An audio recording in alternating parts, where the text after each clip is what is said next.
नमस्ते, welcome to day 6 of Bhagavad Gita challenge. आज के सेशन में हम जानेंगे कि अपने मन को वश में हम कैसे कर सकते हैं। अगर मन वश में नहीं होगा तो हम कोई भी काम नहीं कर सकते हैं।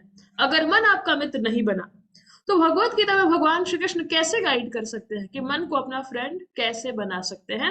इस सेशन में हम जानने वाले हैं। तो रेडी हो जाइए, नोटबुक लेकर बैठ जाइए एंड आई होप कि आप every single day Bhagavad Gita के कुछ वर्सेस पढ़ रहे हैं। प्रीवियस सेशंस अगर आपने नहीं देखा है उसको देख लीजिए एंड इन वीडियोस को शेयर भी करिए। यही मेरा मिशन है कि ये भगवत गीता का ज्ञान सब तक पहुंचे, सबके जीवन में वो फर्क आए। So let's begin. अपने मन को वश में कैसे करें, कितने सवाल ऐसे लोग पूछते हैं। So let's understand today. भगवान श्री कृष्ण भगवत गीता में कहते हैं, तानि शर्वाणि संयम्य युक्त आशीत मत्परः वशे हि यशेन्द्रियाणि तस्य प्रज्ञा प्रतिष्ठिता। वे जो अपनी इंद्रियों को वश में कर लेते हैं और अपने मन को मुझ में स्थिर कर देते हैं, वे दिव्य ज्ञान में स्थित होते हैं। क्या कहते हैं भगवान यहाँ पर? कि आपको अपने मन को स्थिर रखने के लिए, अपने मन को वश में रखने के लिए आपको अपने इंद्रियों को भी वश में करना पड़ेगा। ऐसा नहीं है कि आपकी इंद्रियां मनमानी कर रही हैं। सोने का टाइम हो गया, आंख बोल रहा है और मुझे रील देखना है और मुझे सीरीज में नेक्स्ट एपिसोड देखना है। तो ऐसा मन स्थिर रह नहीं सकता ना, इंद्रियां उसको भगाती रहेंगी और आपको अटैचमेंट हो गया है किससे? प्लेजर से। तो वहीं पर रोकना पड़ेगा। तो कहते हैं और इंद्रियों को वश में किया। अब मन इंद्रियों से छुटकारा में आ गया ना, अब वो भाग नहीं रहा है। लेकिन उसको फिर कहाँ लगाना है जहां वो स्थिर रह सकता है? मुझ में स्थिर कर देते हैं, ईश्वर में लगाना।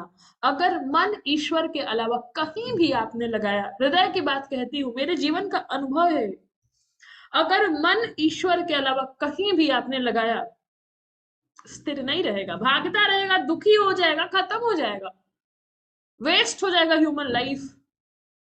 यू नो, रेस्टलेस भागेगा किसी ऑब्जेक्ट में, किसी सिचुएशन में, किसी एक्सपीरियंस में, किसी अचीवमेंट में। जहां लगाना है लगा कर देख लीजिए, कुछ प्राप्त नहीं होगा, कुछ मिलेगा नहीं और दुखी अलग से हो जाएंगे। Life is wasted. हाँ, दिखाने के लिए ऊपर ऊपर से दुनिया की चीजें आपको मिल सकती हैं, तो सजग होने की बात है। वे दिव्य ज्ञान में स्थित होते हैं, उसी का जो प्रज्ञा है, बुद्धि है, अवेयरनेस है, वो स्थित है, बाकी लॉस्ट है, भगवान श्री कृष्ण कहते हैं। और बहुत ही सुंदर चीज है, समझेंगे। कहते हैं भगवान, ध्यायतो विषयान् पुंसः संगस्ते सुपजायते संगात् संजायते काम कामात् क्रोधो विजायते। इंद्रियों के विषयों का चिंतन करते हुए मनुष्य उनमें आसक्त हो जाता है और आसक्ति कामना की ओर ले जाती है और कामना से क्रोध उत्पन्न होता है। ये पूरा साइकिल है, ध्यान से समझिएगा। क्या कहते हैं भगवान? ध्यायतो विषयान् पुंसः। अगर आपकी इंद्रिय को किसी पर्टिकुलर चीज से अटैचमेंट हो गई, मान लीजिए आप आंख से मतलब कुछ देखते हैं, सुंदर दृश्य दिखा, कोई अच्छी मूवी दिखी, अब सुंदर लगा वो आपको देखने में, अब मन क्या बोलता, मुझे वापस से वही सीरीज देखना है, मुझे वापस से वही सीरियल देखना है, मुझे वापस से वो सुंदर चीज देखनी है। मन बोलते भाई पढ़ाई का टाइम हो गया, काम करने का टाइम हो गया, उन बोलते नहीं, मुझे उसी चीज को देखते रहना है, क्योंकि अटैचमेंट हो गया है। तो अटैचमेंट होगा तो उसी का चिंतन करेंगे और आसक्त हो जाएंगे। और आसक्त होंगे तो क्या होगा? और डिजायर उठेगा, मुझे और चाहिए, मुझे और चाहिए। और कोई आपको दूर करेगा उससे तो क्या होता है, क्योंकि हर समय आपको नहीं मिलेंगी चीजें ना। अटैचमेंट आपको हो गया किसी टेस्ट से या किसी इंसान से भी हो गया। इंसान बदल जाते हैं और हर समय आपको वही फूड नहीं मिलेगा जो आपका फेवरेट है।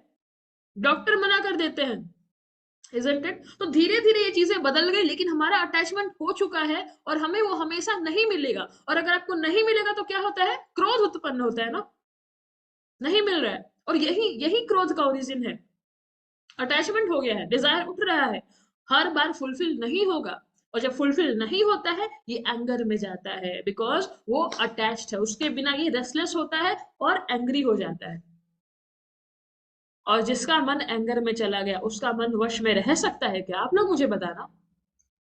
जब आप गुस्से में होते हैं, क्रोध में, आप क्या बातें बोल जाते हैं, किसको बोल जाते हैं, कितना बोल जाते हैं, कुछ पता ही नहीं चलता। Isn't it? हुआ है ना हमारे साथ ये चीज, और हम बाद में रिग्रेट कर रहे होते हैं। तो जब आपने इस साइकिल को समझ लिया कि अच्छा ये बिगिनिंग से स्टार्ट हो रहा है, इंद्रियों से शुरू हुआ, उस पर हमने मन को चिंतन में रखा, वहीं पर आसक्ति हो गई, आसक्ति हुई तो कामना उठी, कामना पूर्ति नहीं हुई तो क्रोध उत्पन्न हुआ। तो बिगिनिंग में ही आपने उसको रोक दिया कि अच्छा मुझे लग रहा है यहाँ पर आसक्ति हो सकती है, वर्थ नहीं है ये। मेरे नारायण, पिछले वर्ष में हमने देखा ना, ईश्वर के अलावा कुछ भी जहां पर मन टिके, जिसमें आसक्ति हो, वर्थ नहीं है। बहुत ज्यादा दुख भी देखा है, नहीं देखा है तो आगे देखेंगे, अगर आसक्ति इतनी ज्यादा बढ़ गई है तो लोगों से, इंसानों से, किसी एक्सपीरियंस से, किसी पर्टिकुलर इंडिविजुअल से, या अचीवमेंट से, स्टेटस से, क्योंकि ये सब टेम्पररी है, कहाँ एग्जिस्ट करता है रियलिटी में, नहीं है ना। तो समझने की बात है, आगे समझते। फिर कहते हैं आगे का क्या हुआ, और क्रोधाद भवति सम्मोह, सम्मोहा स्मृति विभ्रम, स्मृति भ्रंशाद बुद्धि नाशो, बुद्धि नाशात प्रणश्यति। क्रोध निर्णय लेने की क्षमता को क्षीण करता है, जिसके कारण स्मृति भ्रम हो जाता है। जब स्मृति भ्रमित हो जाती है तब बुद्धि का नाश हो जाता है, और बुद्धि के नष्ट होने से मनुष्य का पतन हो जाता है। समझिए ध्यान से बात को, क्या कह रहे हैं यहाँ पे, क्रोधाद भवति सम्मोह, क्रोध उत्पन्न हुआ तो क्या हुआ, जैसे मैंने शेयर किया कि हम सोच नहीं पाते what is the right thing to do, और हम कुछ भी कर बैठते हैं। निर्णय लेने की क्षमता है जिससे हम सोचते हैं, डिस्क्रिमिनेटिव फैकल्टी से, what is the right, what is the wrong thing to do, everything, वो सब क्लाउड हो गया because of the anger, driven by desire, driven by attachment, driven by the sensory pleasure. ठीक है, तो क्षीण हो गया वो। अब जब डिस्क्रिमिनेटिव फैकल्टी ही नहीं काम कर रहा है तो हमारी स्मृति में भी भ्रम पैदा होता है, मतलब डिल्यूशन पैदा होता है, उसको पता नहीं what is the right thing to do. तो क्रोधाद भवति सम्मोह, सम्मोहात स्मृति विभ्रम, स्मृति भी उसकी भ्रमित हो गई है। आप देखो, when you are in anger, आप भूल जाते हैं कि आपके सामने आपके पिताजी हैं, माताजी हैं, आपके टीचर हैं, और कुछ तो कर बैठते हैं हम, बाद में रिग्रेट करते हैं, यार ये बात नहीं बोलनी चाहिए थी, ये नहीं करना चाहिए था, ये मैंने कैसे कर दिया, है ना।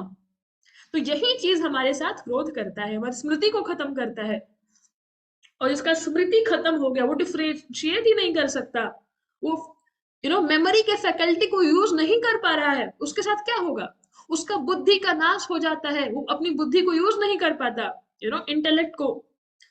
और जिसका बुद्धि ही नाश हो गया, उसका जीते जीते पतन हो जाता है। कैसे हो जिएगा, सोचिए ना आप भी, जीवन जी तो रहा है, बुद्धि नहीं है, अब उसके डिसीजंस कैसे होंगे, उसके एक्शंस कैसे होंगे, वो वही कुछ कर रहा होगा जो उसके जीवन को गिराता है, उसको खराब करता है ना।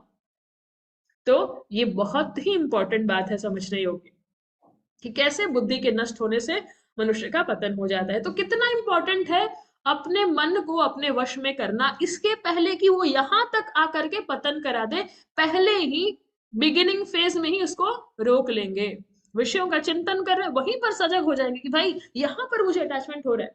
आपने कोई टेस्ट लिया, बोला यार ये यहाँ पर अटैचमेंट हो सकता है, तो क्या जरूरत है नई नई चीजें, मान लीजिए फूड के टर्म्स में, अरे इतने फ्लेवर्स के आइसक्रीम आ गए हैं, ये चीजें भाई नहीं इंटरेस्ट है, because it is not helping me, जो इंपॉर्टेंट है उधर ध्यान लगाया, क्योंकि वैसे भी अगर उसको हम एक्सपोज करेंगे, स्टिक हो सकता है ना वो।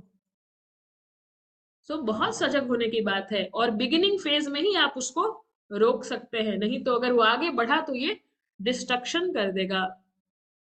तो क्या कहते हैं भगवान श्री कृष्ण, राग द्वेष वियुक्तस्तु विषय इंद्रियश्चरन् आत्मवैश विधेयात्मा प्रसादम अधिगच्छति। लेकिन जो मन को वश में रखता है वह इंद्रियों के विषयों का भोग करने पर भी राग और द्वेष से मुक्त रहता है और भगवत कृपा प्राप्त करता है। कहते कि लेकिन जो इस बात को पहले ही समझ गया और उसने लगाम लगा दिया उन सारे चीजों को कि भाई इधर ये बात आगे बढ़े, मैं यहीं पर समाप्त करती हूँ, यहीं पर मैं रोक देती हूँ, तो क्या हुआ उसके साथ, वो चीजें करेगा लेकिन अटैच होकर के नहीं। ज्ञानी है फिर भी वो खाना खाएगा, लोगों से मिलेगा, चीजें करेगा, बट वो अटैच होकर नहीं कर रहा है, कह रहे मुझे अच्छा लग रहा है इसलिए खा रहा हूँ, मुझे अच्छा लग रहा है इसलिए मुझे खाना है, ये मेरे लिए शरीर के लिए अच्छा है, सर्वाइवल के लिए ठीक है, इस बॉडी के लिए, इसलिए मुझे ये इंडल्ज होना है। मुझे कहीं जाना है या किसी से मिलना इसलिए कि नहीं मिलेंगे तो पता नहीं क्या हो जाएगा, इसलिए नहीं, मुझे किसी से मिलना है इसलिए क्योंकि इंपॉर्टेंट है, it is there for a purpose, for something good, something higher. आप अंतर समझ पा रहे हो ना। पहले हम कोई चीज करते थे क्योंकि उसके बिना रह नहीं सकते, मिल गया तो क्या हुआ, कुछ नहीं हुआ। अच्छा फूड, अच्छा फूड इन द सेंस जो आपको पसंद है, पिज्जा खा लिया तो क्या हुआ उससे, 5 मिनट अच्छा लगा, 10 मिनट अच्छा लगा, उसके बाद शायद रिग्रेट कर रहे यार नहीं खाना चाहिए था, एनर्जी लो लग रही है या कैलोरी ज्यादा हो गया, वॉट एवर इट इज, तो कुछ हुआ नहीं बट लग रहा है कुछ हुआ, इसी को कहते हैं माया। तो जिसको ज्ञान हो गया, जिसका मन वश में रहता है, वो भोग करते हुए भी वो इंडल्ज होगा ना, इंद्रिया है तो यूज करेगा ना, राग और द्वेष से मुक्त रहता है क्योंकि उसका मन ईश्वर में स्थिर है। और ऊपर ऊपर से वो जो भी इंपॉर्टेंट है, जो भी रिक्वायर्ड है उसके इंद्रियों से, उसके मन से, उसके शरीर से, उसकी बुद्धि से, वो करता हुआ भी इन दोनों राग से और द्वेष से मुक्त रहता है, इसलिए वो ईश्वर की कृपा प्राप्त करता है और वो फ्रीडम की ओर बढ़ जाता है। और ये पावर है अगर हम अपने मन को अपने वश में रखना सीख जाते हैं। ठीक है, कैसे मन को वश में रख सकते हैं, मन को ईश्वर को समर्पित कर दिया, आप संभालो, आप देखिए क्या है इसके साथ, मुझे नहीं पता, इजंट इट, और अपना स्वधर्म निभाते रहना, अपनी जिम्मेवारी 100% देना और ईश्वर को समर्पित कर देना, ईश्वर को पुकारना, देखना कैसे सब कुछ पावरफुल हो जाएगा। ओके, तो इस वीडियो से आपने क्या सीखा, कमेंट में लिखकर शेयर करिए, what have you learn from this session. अपने मन को वश रखने की बात समझ में आई क्या? अगर मन वश में नहीं रहेगा तो भगाता रहेगा जैसे पहले भगाता था। इस वीडियो को और लोगों के साथ शेयर करिए। नेक्स्ट सेशन में हम बहुत ही कुछ पावरफुल जानने वाले हैं। What is the next session topic हमारा है, बहुत बार आप लोग बहुत लोग शेयर करते हैं, मुझे कोई समझता नहीं, मुझे मुझे कोई हेल्प नहीं करता, क्यों मुझे कोई समझता नहीं है? तो लोग आपको क्यों नहीं समझते हैं, अगर ऐसा कुछ है तो भगवत गीता में भगवान श्री कृष्ण ऐसा कुछ एक्सप्लेनेशन दे रहे हैं क्या? कुछ डिराइव कर सकते हैं इसके बारे में पर्सपेक्टिव और ज्ञान? 100%। कल के सेशन में हम जानेंगे, हमारा day 7 of Bhagavad Gita challenge है, कल हम जानेंगे, तो तैयार हो जाइए। आई होप आप भगवत गीता पढ़ रहे हैं, यही मेरे जीवन का मिशन है कि एवरी सिंगल पर्सन, हर स्टूडेंट, हर यूथ, हर प्रोफेशनल, हर एक भारतीय और वर्ल्ड के भी लोग भगवत गीता के ज्ञान को अच्छे से पढ़े, अच्छे से शेयर करें और एक पावरफुल जीवन बिताएं। Thank you so much. जय श्री कृष्णा, राधे राधे।